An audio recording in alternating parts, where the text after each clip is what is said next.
welcome back to another episode of the Geek Podcast. This is your host, Charlie Radio Williams, and this is Sean-Luc. Welcome back to another episode of the Geek Podcast. Round 2. White.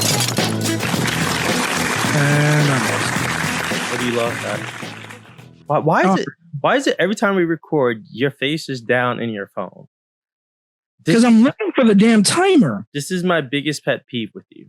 All right, biggest pet peeve. I'm looking for my phone. I'm looking for the timer right now. Give me a second. This makes me hate you, and it's disturbing. I don't even know if I can take you serious, let alone that shirt that you're wearing. Okay, you show love to this beautiful Decepticon right here. What's his name? Okay. In honor of Megatron. What's his name? What's his name? You don't even know his name. Really? What's his name? Soundwave. Okay, name 2 of his cassettes. Laserbeak and wait, hold on. Laserbeak and damn, what the hell is the I hate you. Yeah, you could have went with Rumble. You could have went with Ravage. All right, that was the fucking name. Thank you. You could have went with Frenzy. You're not a real Transformers buff. Take that damn shirt off. Like this? First of all, why are you coming at me like this? Because I don't like Transformer posers. All right. Okay, first of all, I'm not a poser. Don't play yourself. Second of all, you can love Transformers and not know everything about it. Okay, I'm not a fanatic like you. When it comes to you, you're a poser. I know you're a poser. You smell and look like a poser. The Geektopians all know you're a poser. All right. Are you even a geek?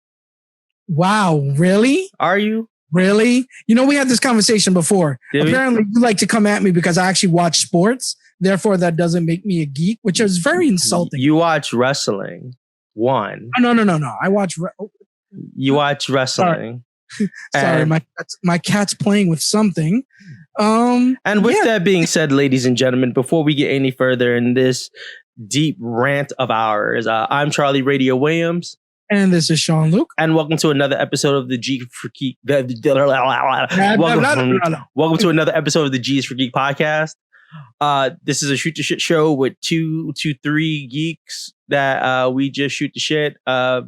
We talk about our own personal lives. We talk about geek culture. We talk about things that we enjoy, things that we don't like me not liking Sean-Luc and him being a poser with that shirt on. Yeah. Or the fact that you're a hipster geek that doesn't like anything mainstream anymore, you know. Whoa. Like Star Wars, you know. You're so over Star Wars and stuff like that. First of all, I love Star Wars now. I found a new reason to love Star Wars now. Mandalorian? No. What? No. My new reason for loving Star Wars is knowing that George Lucas is upset at the turnout of the last movie.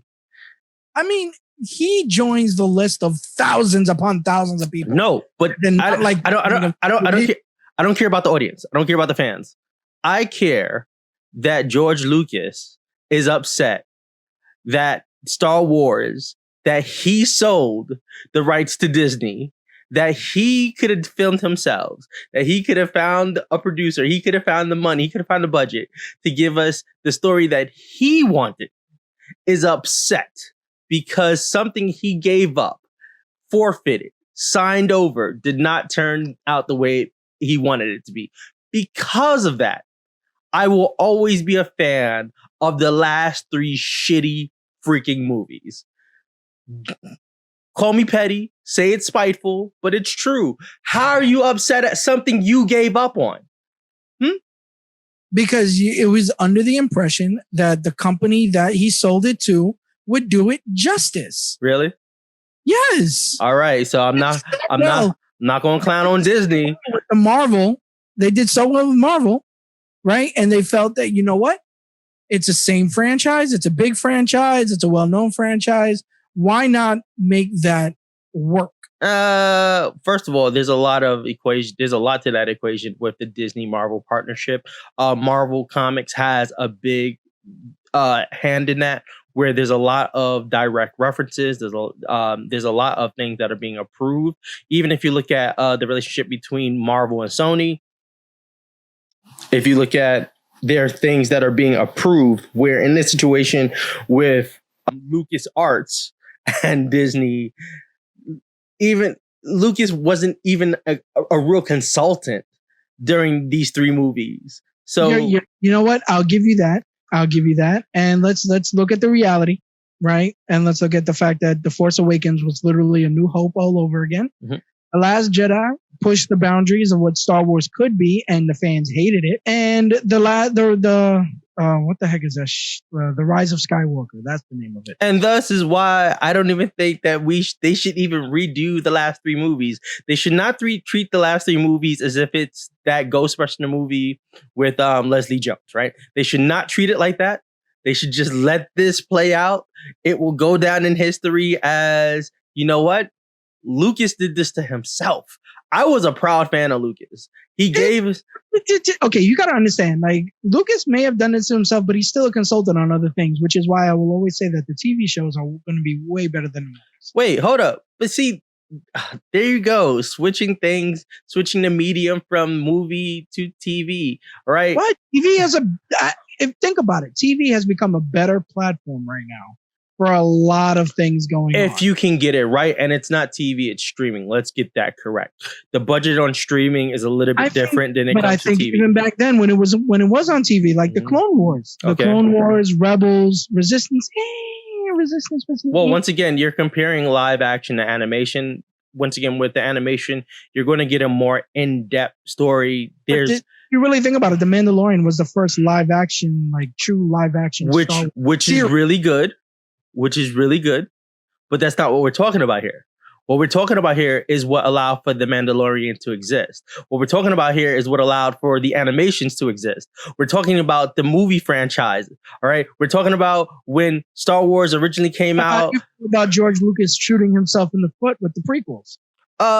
Even better, because here it is, right?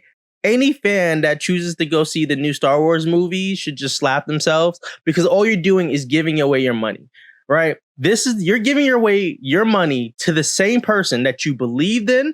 And we talked about this in past episodes, right? And you know how passionate I'm about this. When he sold the rights over to Disney, the creative rights over to Disney, right? Mm-hmm. And Disney said that everything that came before this is no longer canon. It spit in the face of all the writers, all the artists, everybody who helped George Lucas along the way to build the franchise to what it is for the fans now.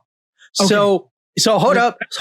So even with him signing over to Disney with the expectation and him having little consult, because if you remember in the very beginning, when the first movie was being made under Disney, what was his comments to fans? I am done with the Star Wars franchise. I do not want to do this anymore. My story ended with the Skywalker franchise. Those are his words. And that's not me taking it out of context. So now all of a sudden you're like, hey, what happened to my vision? What happened to your vision is when you gave up on your vision and you sold it over to Disney. So now what you're asking fans is you're trying to play to the, oh, you know what? My fans really expect more and this is what they want from me.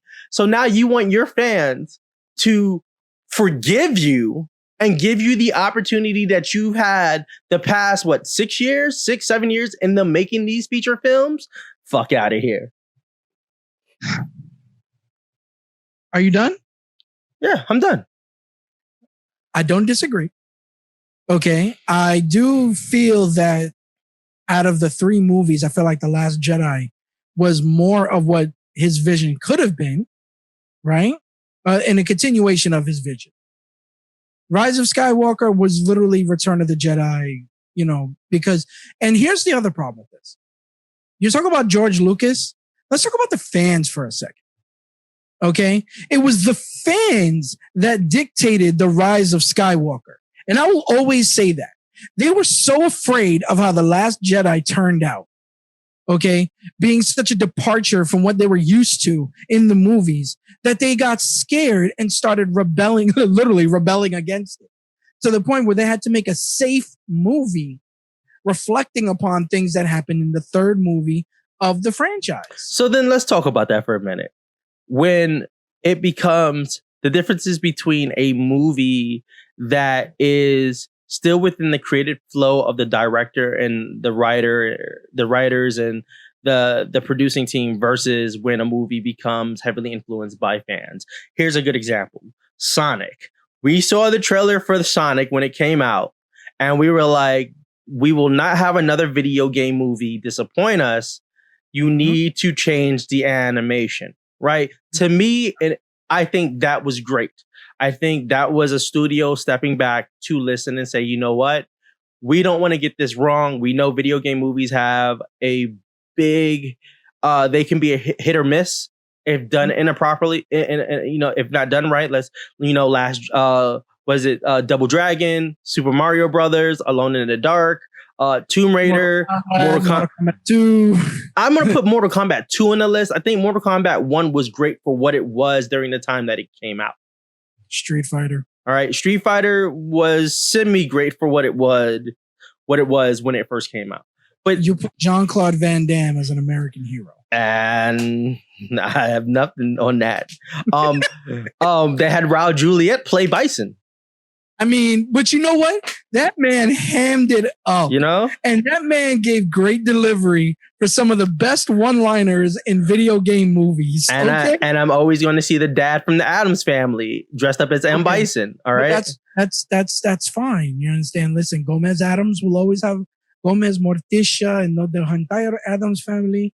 You know, will always have a place in my heart. But what we're talking about here is there's a difference between fans getting involved and saying, hey, look, before you release this movie, we've seen most of it. There's something that's wrong with it.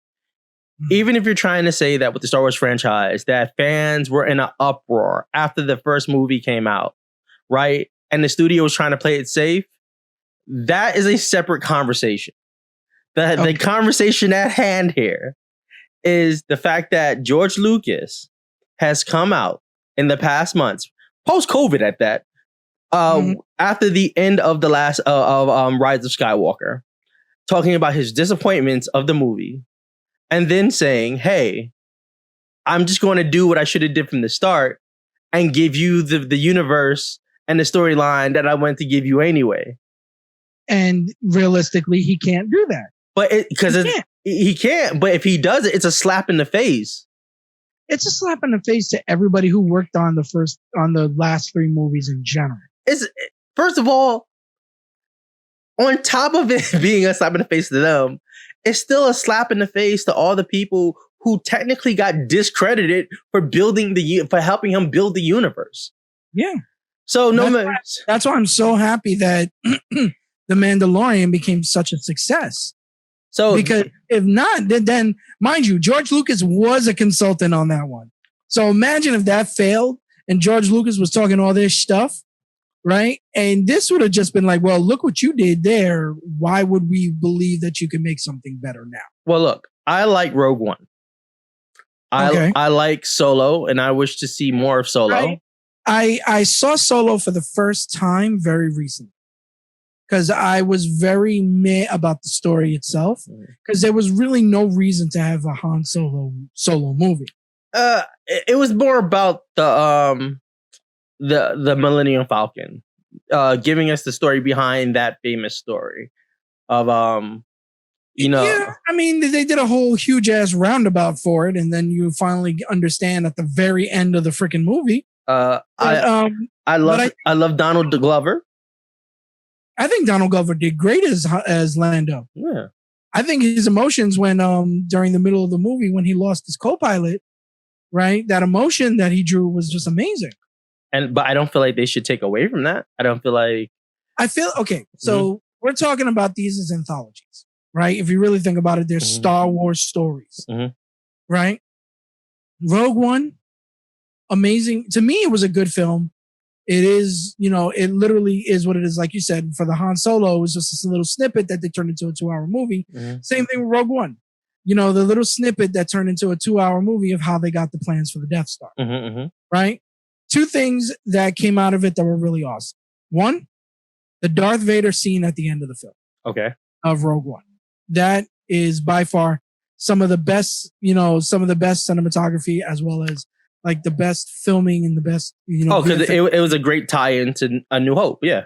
Right. Great. It was just great. Two, going into Solo, I like the fact that in their world, they actually did try to build.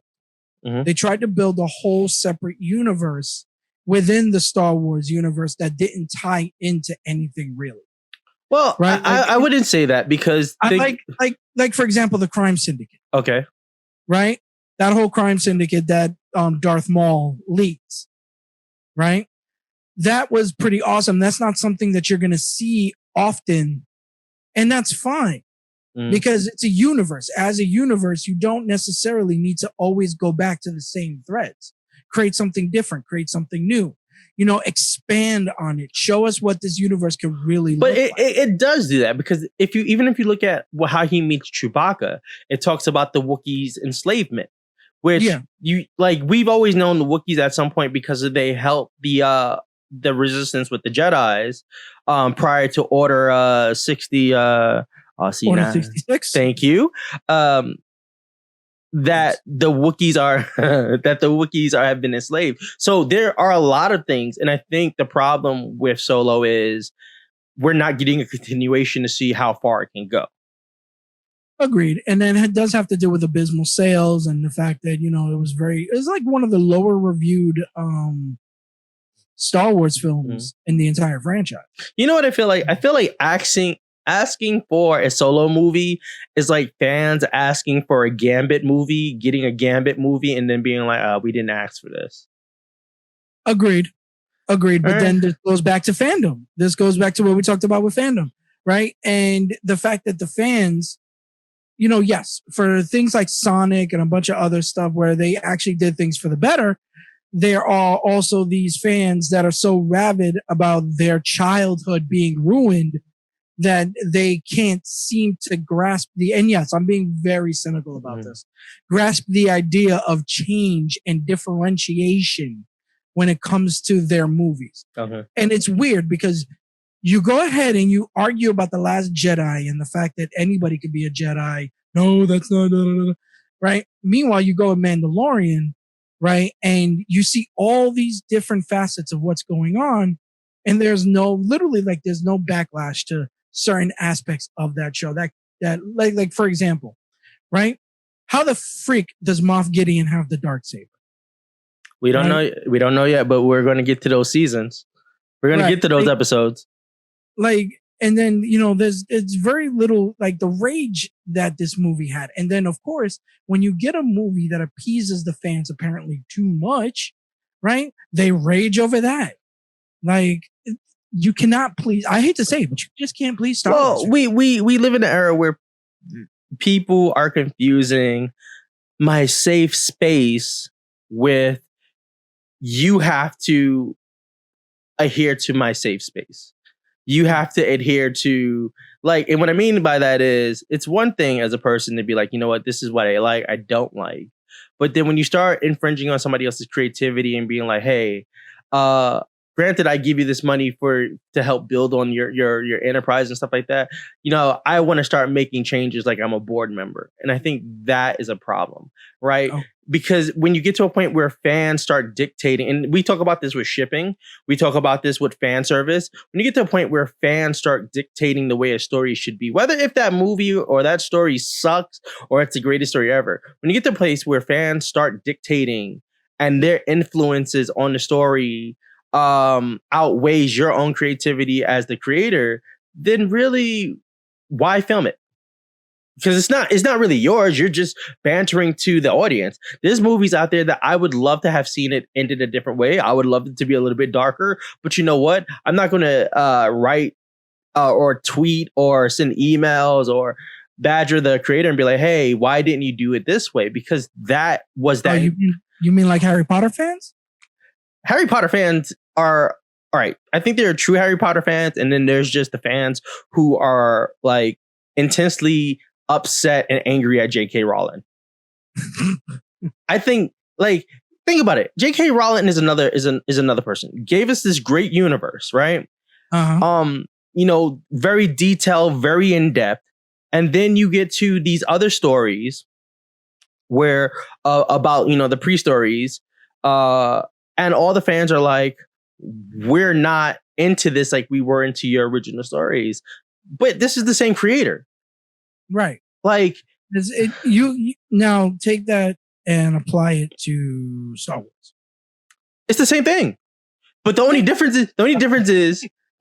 here is JK did not, when she got to Fantastic Beasts, she didn't take herself out the picture. She didn't give it up to somebody else to film it.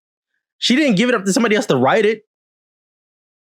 And yet she still screwed herself over because she was over here making some outlandish claims on her Twitter about certain characters. Listen, first of all, like, let's stop. All right, I get it. We want to hold the creator to like whatever they tell us about. Why Twitter is, oh my God, because I get it.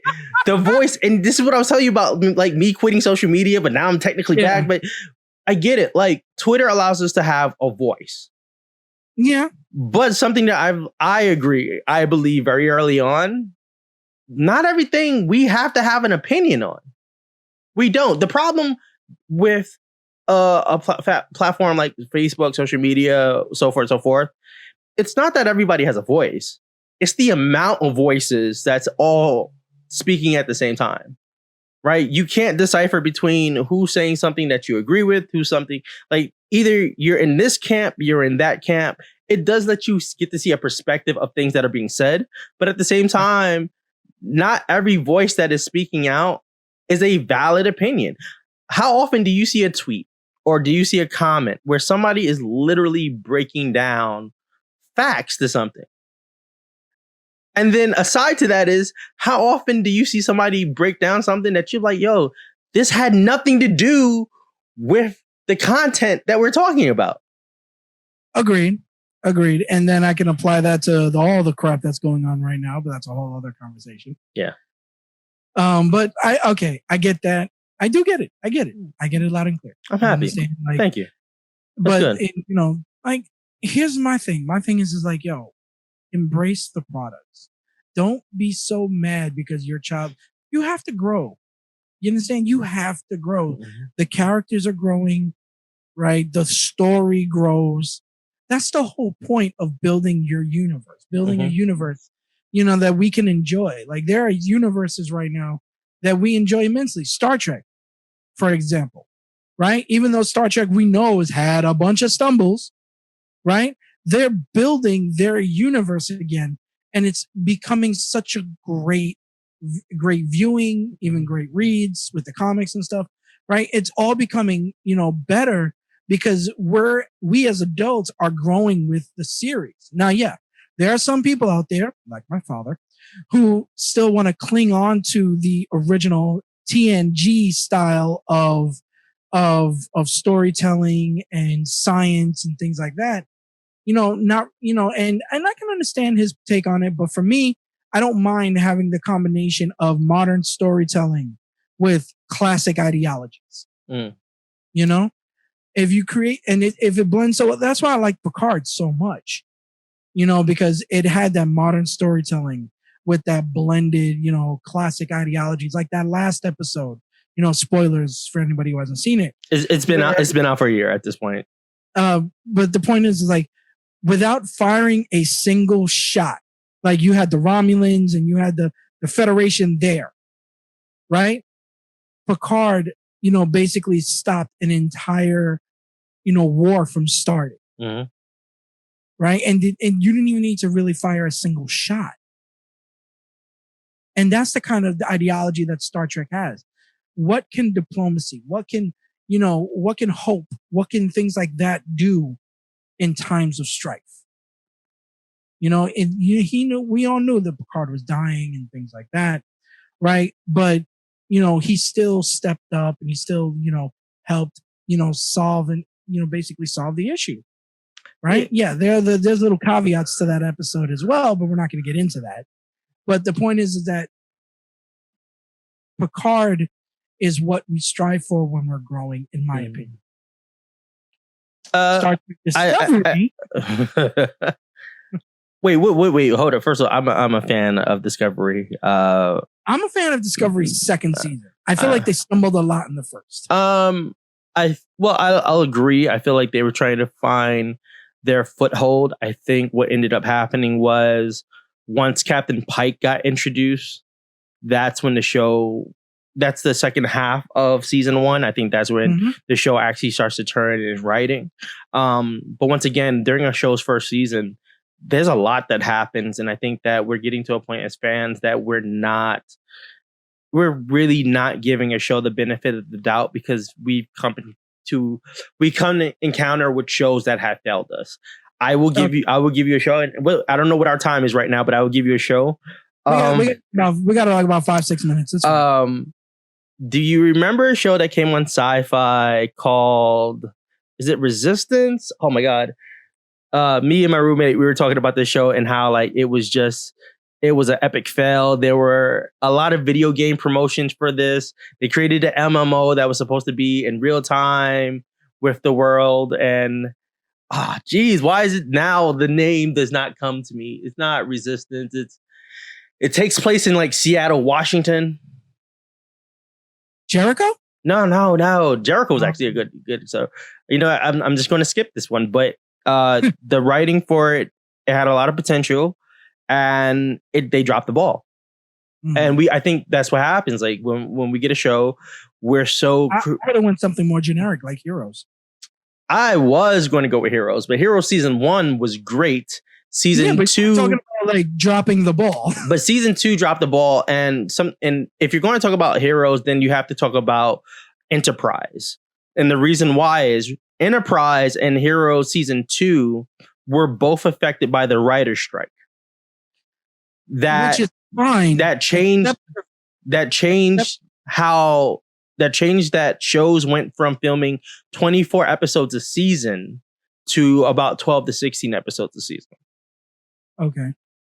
And then Netflix just adopted that as their new strategy. Yeah. So the difference between that, I would say between Heroes and Enterprise, is the fact that even with the writer's strike, Enterprise was still engaging even after the later seasons. Right. And to me, Enterprise was a great show for what it was, to highlight the history of Starfleet and everything like that. Mm-hmm. Yes, I understand the fan outrage that it was just a quote unquote simulation, but whatever. Right? Heroes just kept going downhill, period. Even when the writer's strike ended, you go into season 3, you go into, I think it was season 4, I think, or something like that. When you go into the villain saga. All right. Right? So it kind of went all over the place. And then let's not even talk about Heroes Reborn. All right. First of all, Heroes Reborn doesn't exist. NBC dropped the ball on that one. Secondly, if you're going to talk about Heroes, let's talk about the two things that really ruined the show. One, changing the power set of Peter Petrelli.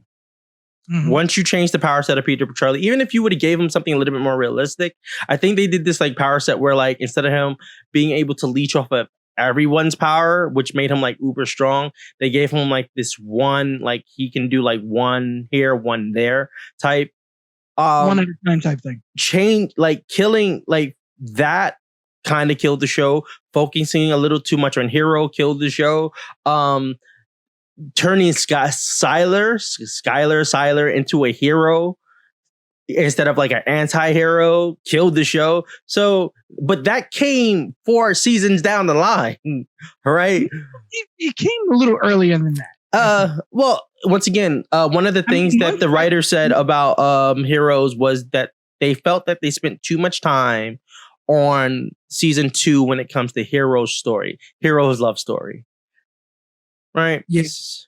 So, and season 3, they definitely tried to come back, or the second half of season 2, because what they did with Heroes was like season 1 is like broken up into 2 parts. And then season 2 is broken up into 2 parts. So really the second half of season 2 kind of gets a little bit better. And then you're in season 3 and then it starts to go down.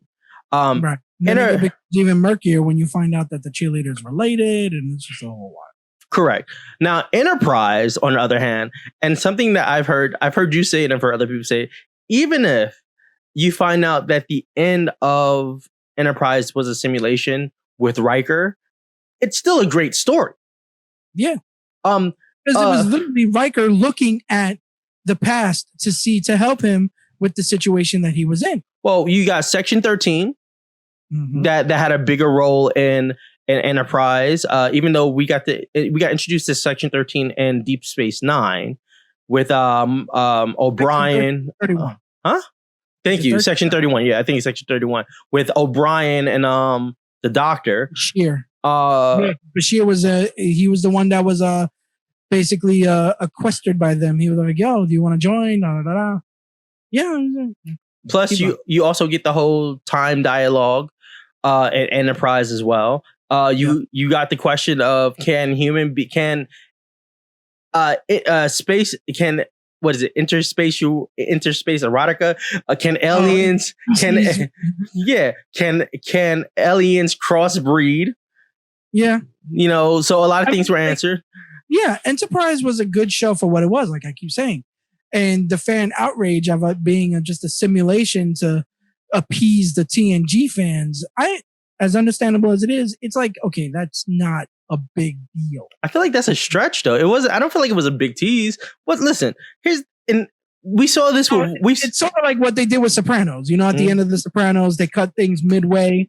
You understand? And then, just left everything. Can't compare the two because Sopranos actually had a fan base that was there from the beginning to the end. The problem with Enterprise is kind of the same problem with Voyager towards the end.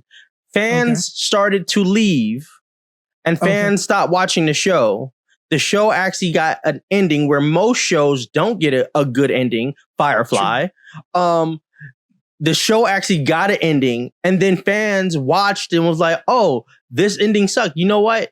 This show could have progressed no different than TNG, no different than Deep Space Nine, no different than Voyager. But because you gave up on the show actually did the audience a favor and wrapped it up and gave you an ending. It's not the ending you wanted, but had you stayed, there would have been more episodes. And I bet you that wouldn't have been the ending.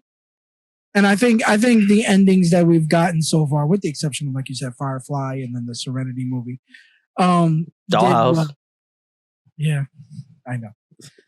But on that note, we talked a lot about TV shows. We haven't even talked about other stuff. Wow, we kind of went on a tangent. Like we had a whole ass topic to go over that we didn't even do. It always starts with Disney.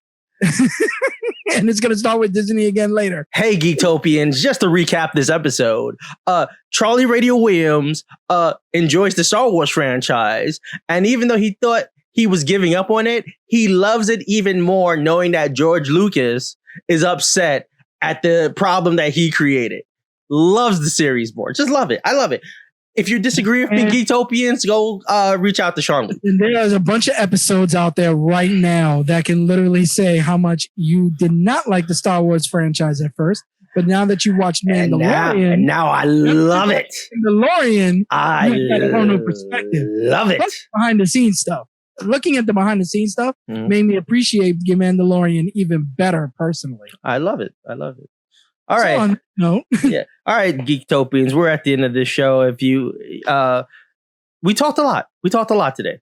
We talked a lot about TV shows and franchises, and then we'll just keep on going with it later. So before we head out of here, once again, if you're looking for Sketchfed Studios or Geektopian merch, you can hop over to our website, sketchfedstudio.com, as well as Sketchwear at teespring.com. We have about 6 shirts up. Before I said 8, but it's about 6 shirts that are up. Grab those if you want to support us, keep us going.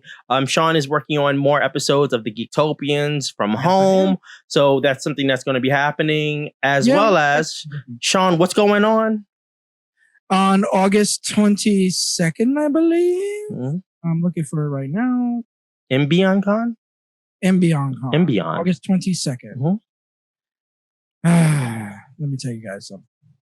Right, this podcast panel that we're going to be doing with Catch the Craze and Adrian Has Issues is going to be great. I don't care what anyone says. So you guys need to check out our podcast panel on August 22nd. You guys have to. Right? We're going to talk about the basics of podcasts. We're going to shoot the shit. We're going to basically go out there and we're going to represent G is for Geek, not only for ourselves, but for you guys, the fans. So August 22nd, MBionCon, going completely virtual. And let's not even talk about the fact that they're having a virtual cosplay contest. There's going to be other artists, other writers out there with panels and beautiful things to look at and see and enjoy. check it out. August 22nd. April. August. I know, right? All right, Geektopians. And with that being said, I'm Charlie Radio Williams. And this is Sean-Luc. And as always, we are out of here. Stay geek.